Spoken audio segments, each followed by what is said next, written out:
E aí, gente, voltamos ao vídeo tradicionalzinho. Por motivos de eu já tentei gravar 4 vezes, eu não chega, cansei, tá? A gente vai fazer a correção por aqui mesmo pelo slide, tá bom? Então eu vou tirar minha bela porque fez daqui e você que lute aí para acompanhar. Bom, vamos lá. Pega o seu CA, caderno de atividades, na unidade 25. Lembrando, né, que eu combinei com vocês, queria mandar o material às 10 da manhã e estou mandando, porque eu tenho palavra. Muito bem. Vamos lá para a questão 1 do caderno de atividades, tá? Vou comentar. Então, no Brasil, as fontes históricas, né, mostram que os portugueses desembarcaram em Porto Seguro, na Bahia, que inclusive se tornou a primeira capital do Brasil, né? E que depois mudou por conta do ouro, né? Que foi encontrado lá no século XVII. Muito bem. Então, sobre essas afirmações aqui, essa trajetória econômica do Brasil, nós temos essas questões, essas afirmações. Então, vocês já estão vendo aí a observação em azul, que o ouro foi descoberto na região das Minas lá por volta do século XVII, e que, por sua vez, a política colonial tinha como objetivo o comércio externo. Então, vamos lembrar aqui, nessa primeira questão, que não havia um comércio interno mineiro, né, efetivamente falando. Os produtos eles vinham de outras regiões, porque o interesse dos mineradores era o ouro e não estar plantando, né? Então eles concentravam todas as suas energias na busca pelo ouro, que era uma forma de enriquecimento rápido. Por isso que a primeira questão é correta, que diz que os portugueses priorizavam a procura dos metais preciosos, né? E até organizaram as bandeiras e as entradas, que foram as expedições realizadas por particulares e também financiadas pela coroa portuguesa para o desbravamento desse interior, por vários motivos, né? Mas o principal deles era buscar alguma outra coisa que desse lucro para a coroa portuguesa. Se fosse metal precioso, melhor ainda, né? Aprisionar, inclusive, mão de obra escrava indígena. Muito bem. E a última, vai estar correta, a atual gestão dos recursos minerais brasileiros tem como base o fortalecimento da mineração geradora de renda e emprego. Então, aqui eu vou aproveitar e vou fazer um paralelo com a mineração dos tempos recentes, né? Vocês lembram aí que ele vai falar numa outra questão, inclusive das jazidas, na questão 2, a gente pode ir direto para lá, na questão 2, que a produção aurífera, né, no caso a extração aurífera, ela era de aluvião naquela época, né? Por isso a letra A, e na questão 2, que as jazidas elas eram superficiais, e normalmente de fácil exploração. E também na questão 3, daqui a pouco eu comento a questão 3, tá? Então ela era de fácil exploração, porque o ouro estava ali na superfície, né? Então, em Minas Gerais não tinha minas tão profundas, elas eram mais superficiais. E também não se tinha tecnologia suficiente para explorar, né, essa parte mais profunda do solo brasileiro, porque a indústria ainda não existia no século XVII, né? Inclusive, lá na Revolução Industrial, a gente vai ver que as primeiras máquinas vão ser utilizadas na mineração, né, no carvão, para extrair com dragas de água, né, bombas d'água, para tirar a água do fundo, enfim. Então, hoje em dia não, né? O primeiro surto do ouro, digamos assim, foi nesse período aí, que foi encontrado na região de Minas Gerais, né? E depois em regiões próximas, né, Goiânia, etc., Goiás. E em 1980, mais ou menos na década de 80, vão encontrar ouro lá no Pará, né, na região lá do Pará, que é... Como é o nome, gente? Esqueci, daqui a pouco eu lembro, tá? Que foi quando o ouro, ele voltou a ser foco, né? E o tipo de ouro encontrado lá não era só de cascalho, ele era de mineração mesmo.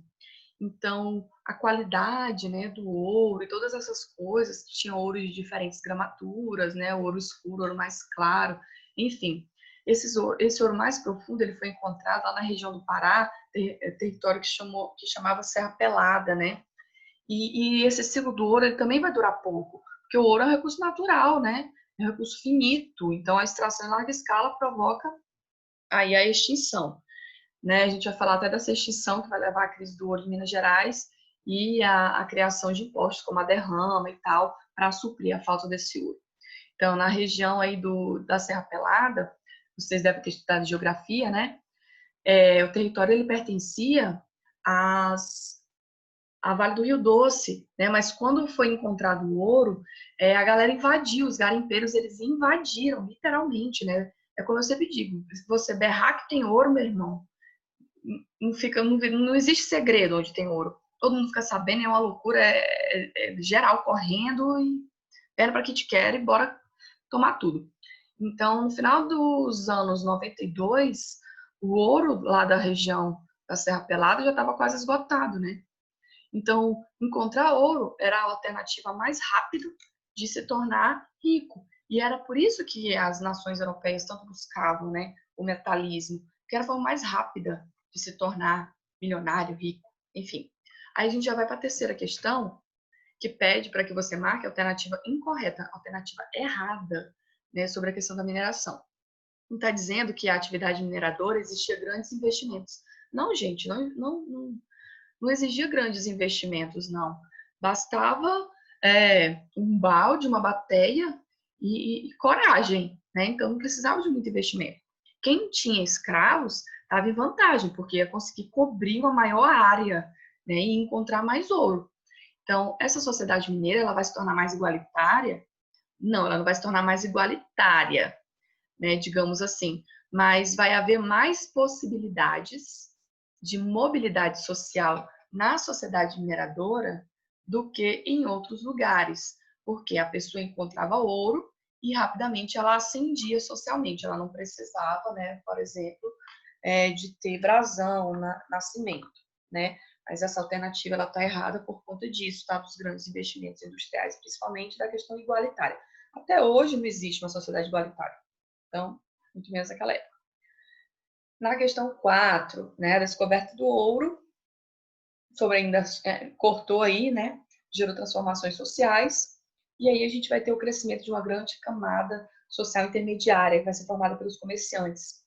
E os comerciantes que vão vir da Bahia, que vão vir do Rio Grande do Sul, que vão vir das regiões centrais, né, do Sudeste, no caso, para vender produtos que, como eu já disse, não se produzia em Minas Gerais, que estava todo mundo muito preocupado com o ouro, né? Ninguém estava muito preocupado com plantação e nem com gado, não. E também está dizendo aqui que essa sociedade ela era constituída de todo tipo de gente, de funcionários públicos, padres, militares, profissionais liberais, estrangeiros, todo mundo que aparecesse. Inclusive, né, lembrando que a escravidão naquela época, ela ainda existia, né, era muito forte, e que na região das Minas, um escravo, ele poderia comprar sua alforria se ele encontrasse, né, se ele conseguisse juntar muito ouro, e ele poderia, inclusive, adquirir outros escravos depois de alforriado, tá? Então, na quinta questão, nós vamos ter a sede insaciável do ouro estimulou a tantos a deixarem, né, as suas terras e se submeterem por esses caminhos ásperos, como os das minas, caminhos dificultosos, né? A galera saía de outros países, tentava países amigos, tá? Nações amigas, como Portugal, né? E do interior do Brasil, ali das regiões do sertão nordestino, para encontrar outras alternativas, né? De ficar rico. Como já disse, é a forma mais fácil e rápida. Então, aqui a gente tem, né? A respeito da sociedade. A primeira alternativa e a terceira estão corretas, que dizem que a possibilidade de ascensão social era mais facilitada, como eu já expliquei, do que a atividade açucareira, que era a atividade açucareira, na sociedade açucareira, uma imobilidade social, ou você era escravo, ou você era senhor, ou você era português, né? Então era bem pouca essa possibilidade de ascensão social nessa sociedade aí. Na terceira, o desenvolvimento acarretou uma sociedade urbana, heterogênea, composta por comerciantes, funcionários reais, profissionais liberais e escravos. E foi o que eu estava falando na questão anterior, né? Então, vinha gente de todo lado e essas pessoas precisavam morar em algum lugar. Então, as cidades, naturalmente, foram crescendo em torno, né, dessas minas. É para facilitar, inclusive, o transporte e evitar de ser roubado quem era dono, né, de jazidas, enfim. Aí a gente tem a questão 6. Temos dois textos. As Minas Gerais foram tradicionalmente consideradas pela historiografia como a região em que a colônia a riqueza se distribuía de maneira mais igual e harmoniosa, como eu estava dizendo, né? Igual entre aspas, originando uma sociedade democrática de anseios igualitários. Mais ou menos, né? Sociedade democrática, mais ou menos. E texto 2. Um dos grandes mitos da história brasileira é, sem dúvida, a pretensa riqueza da região mineradora na época colonial, né? Indiscutivelmente, havia uma riqueza muito grande ali. Então, com base nesses dois autores, nós temos a questão D como a questão correta. Por quê? As Minas Gerais, do século XVIII, foram uma capitania pobre, né? Constituindo-se, exceção, alguns senhores opulentos. Em exceção, né? Alguns senhores opulentos. Então, com exceção desses caras que já eram nobres, digamos assim, que já tinham privilégios de classe com relação à coroa, todos os outros, né, eram pobres que vinham chegando em busca de enriquecimento. E a única coisa que Minas Gerais tinha era o ouro, porque eles não produziam nenhum outro tipo de riqueza, não se plantava, não se criava animais nem nada, certo? Sétimo, a descoberta do ouro na região mineradora do século XVIII proporcionou a formação de uma sociedade com características diferentes da sociedade açucareira. A respeito desse assunto, relacione as colunas. Então vamos lá. Sociedade açucareira. Tinha pouca mobilidade social, como a gente já discutiu. Era predominantemente rural, né? A gente tinha ali o engenho, a casa grande, né? Que vocês já estudaram também com sociologia. Utilizava mão de obra escravizada, né? Lógico. Demandava grande quantidade de mão de obra, né? Então, quanto mais escravos, mais produção, mais extração, mais plantação, mais lucro. E predominava a grande propriedade agrícola, né? Os grandes latifúndios, as grandes plantações de cana. Já na sociedade mineradora, nós temos uma concentração da atividade extravista e não produtiva, tá? Então, não se produzia, apenas se extraía, né? O ouro. Era uma dinâmica urbana e não rural, né? Eram núcleos urbanos que foram se formando ali, cidades, né? Como eu já expliquei. Tinha forte estrutura administrativa e controle tributário, os vários impostos e os vários órgãos de fiscalização que a coroa criou, né, para manter o ouro sob controle. Utilizava também mão de obra escrava, só que em menos quantidade, né, em menor quantidade. Afinal, os escravos, quanto mais gente trabalhando para uma pessoa na plantação, melhor. Mas quanto mais gente trabalhando para uma pessoa na mineração, poderia também ser perigoso, né? Essas pessoas elas poderiam roubar o ouro e ir embora, fugir, sei lá, esconder, né? Então, não demandava tanta mão de obra assim. E também porque não era tanto ouro, não era tanta área para cobrir. E contribuiu para a diversificação da economia na colônia, né, porque estimulou o comércio. A gente vai ter pessoas vindo da região Nordeste, como na Bahia, né, para levar gado e produtos agrícolas, de São Paulo levando produtos agrícolas, da região Sul levando gado. Então, vai gerar aí um comércio mais fortalecido, né? Uma troca maior. Então, com relação ao tema do fragmento acima, analise.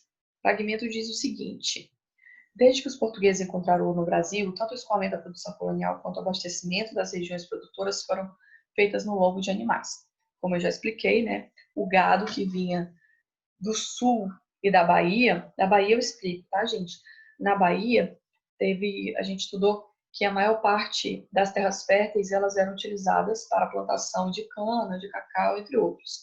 Então, o gado, ele acabou, as fazendas de gado, elas acabaram sendo expulsas do litoral e sendo transferidas para a parte mais interiorana, porque aquele solo ele era fértil demais para ser desperdiçado, digamos assim, com gado. Então, ele deveria ser usado para plantação, né? Então, uma forma de manter a economia dessas pessoas que cuidavam do gado era levar para a região das minas. E eles serviam tanto para transportar quanto para consumo, né, da carne, couro, entre outros.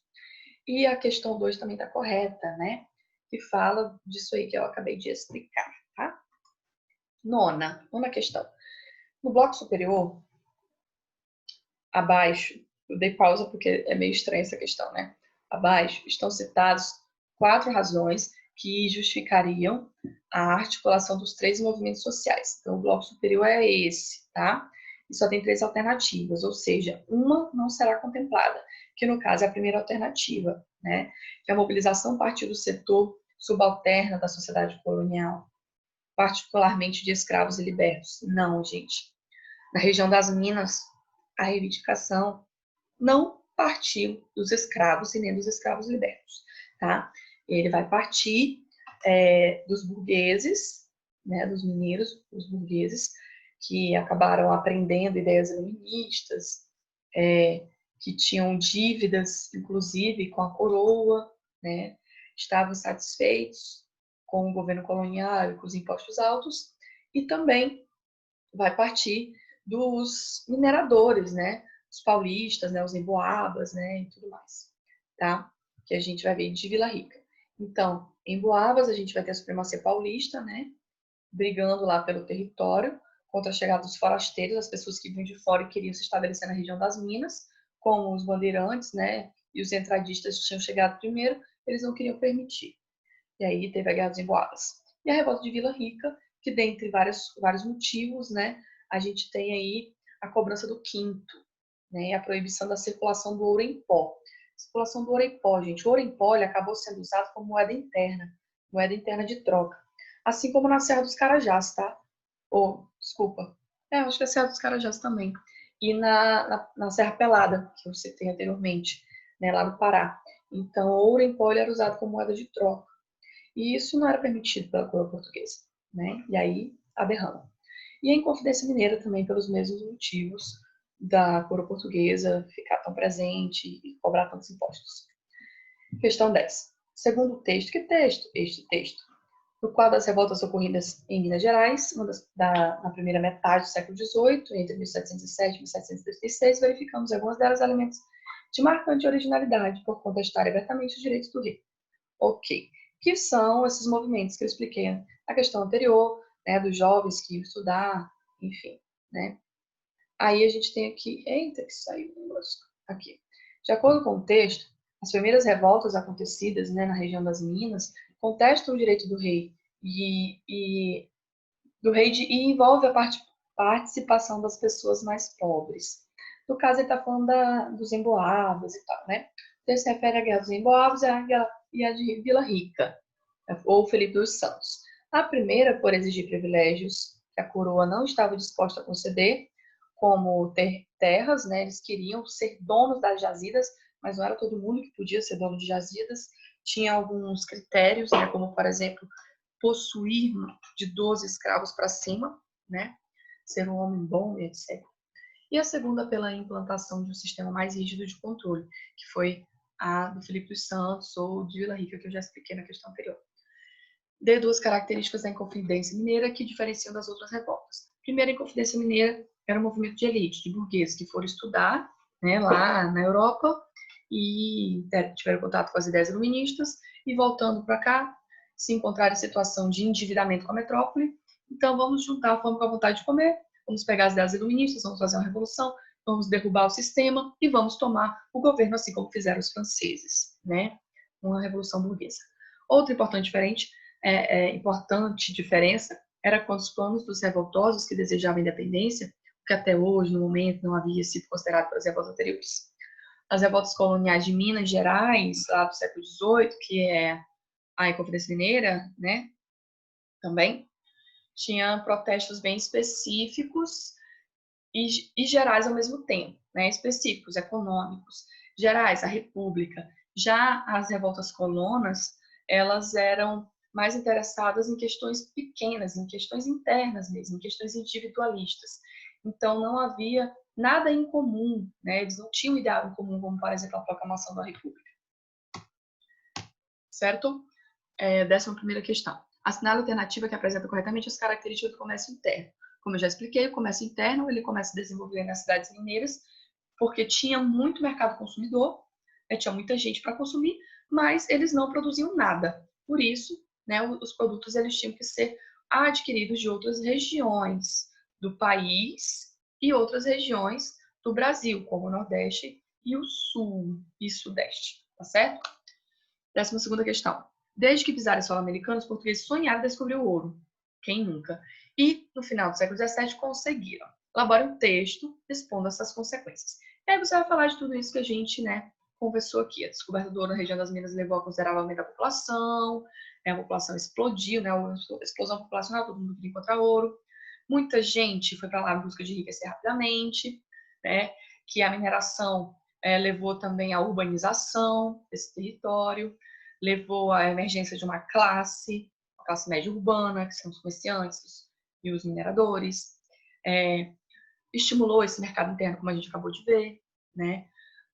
O abastecimento da região de Minas Gerais, que vinha de outras regiões, acabou movimentando o comércio brasileiro, né? E esse deslocamento do centro econômico e político, né? Ou seja, a capital, que antes era a Bahia, foi transferida para o Rio de Janeiro por causa da descoberta do ouro, para ficar mais perto e controlar, né? A coroa tinha que controlar tudo. E aí a gente tem, na 13ª questão, o Eduardo Galeano, que é um dos grandes autores aí desse período colonial da América Latina, né? Inclusive tem um livro excelente dele, As Veias Abertas da América Latina, em que ele vai falar de toda essa questão aí que a gente estudou, colonização espanhola e portuguesa, né? E tal. E esse trecho que a gente vai ver é um trecho desse livro. O ouro brasileiro deixou buracos no Brasil, templos em Portugal e fábricas na Inglaterra. Explica essa frase. Gente, o ouro brasileiro não ficou aqui. Ele foi todo levado para a Europa. Né? Então, o pouco que ficou aqui foi para decorar as igrejas do estilo barroco e tudo mais. Né? Todo o ouro, toda a riqueza extraída daqui foi levada para Portugal e uma maior parte dela não ficou com os portugueses, ficou com os ingleses, porque Portugal devia muito dinheiro para os ingleses. É uma dívida antiga, contraída, né, há muito tempo, nas questões das guerras, empréstimo de dinheiro para financiar essas batalhas, para proteger território, exércitos e navegação e tudo mais. E a Inglaterra foi a esperta, que foi a que saiu lucrando, porque não entortou nenhum dedo e conseguiu ficar com a maior parte desse ouro que veio da colônia portuguesa e investiu na industrialização, que foi um dos fatores que levou a Inglaterra a ser a pioneira no processo industrial. Estava riquíssima, né? Tinha gastado pouco, tinha ganhado horrores aí com a exploração das colônias. Uma exploração, assim, né, indireta. Então, é isso que você vai explicar aqui, tá? Esse tratado aqui, de Matuem, né? Tratado de Matuem. Nossa, eu nunca sei falar esse nome. Foi um tratado estabelecido entre Inglaterra e Portugal, que era uma coisa de ajuda mútua, né? Eles iriam comprar produtos uns dos outros. Só que a Inglaterra não precisava de Portugal. Por quê? Não precisava dos vinhos portugueses, era um produto supérfluo. Já Portugal precisava muito dos ingleses, como sempre, né, dos seus produtos industrializados, tecido. E aí, né, vamos de pegar o ouro do Brasil para pagar as dívidas. 14. A gente vai começar a falar aqui da arte, né? A gente vai falar do barroco, do estilo barroco. Que aqui ele vai afirmar que o estilo barroco é uma arte contra-reformista, né? Surge na Europa. Uma das intenções dessa ação era trazer os fiéis de volta para dentro das igrejas bonitas, né? Dramáticas, enfeitadas, enfim. E então a gente tem a letra B aqui, barroca, já que seguiu o preceito da Contra-Reforma, né? E era financiada e encomendada pelas confrarias e criada pelos artífices locais. Então era encomendada principalmente pela igreja, né? Que a igreja era a maior mecena, tanto na Europa quanto aqui também, desde o Renascimento, para enfeitar essas igrejas, como eu falei. E os artistas do barroco brasileiro, do barroco mineiro, eram artistas locais, né? Utilizava-se também, claro que não tinha só artistas locais, mas se usava muito a regionalidade, se usava muito os traços da cultura local, né? Na 14ª, ainda sobre o barroco, né? Peraí que não é esse o texto. Na 14ª. A arte colonial, né? Arte colonial, isso. Aí a gente tem a 15ª, né? Com base no texto que vocês têm aí, né? Sobre o Barroco Mineiro, considera as afirmativas. Então, a gente tem que ele nasceu na Europa, já falamos disso, né? Veio de lá, trazido pelos europeus. Era um estilo novo, né? Teve essa expressão misturada com o local que eu acabei de falar, o sacro e o profano, né? Do tupiniquim, etc. E a terceira questão, posto em contato com o clima de efervescência cultural e com as descobertas do campo estético de Minas, né? O barroco mineiro rompeu com a ideia do barroco universal e se destacou pela ambivalência, né? Então era mais característico. A gente vai ter as características específicas, não são tão ibéricas. A gente vai ter o Ataíde, né? O Francisco, que vão trazer esses traços aí que vocês já estudaram, professores de artes, né? Que domina mais do que eu esse assunto, e o vídeo está ficando longo e vamos seguir. Então, eita, acabou? Acabou, gente? Ó, que legal. Acabou, né? Então, essa é a última questão, que ainda é sobre o barroco, né? E acabou. Bacana. Passou mais rápido do que eu pensava. Então, gente, é isso. A gente vai ter um encontro logo a seguir, tá? Nosso próximo assunto é Revolução Industrial. E você já tem um vídeo aí gravado por mim. A gente se encontra daqui a pouquinho. Até mais.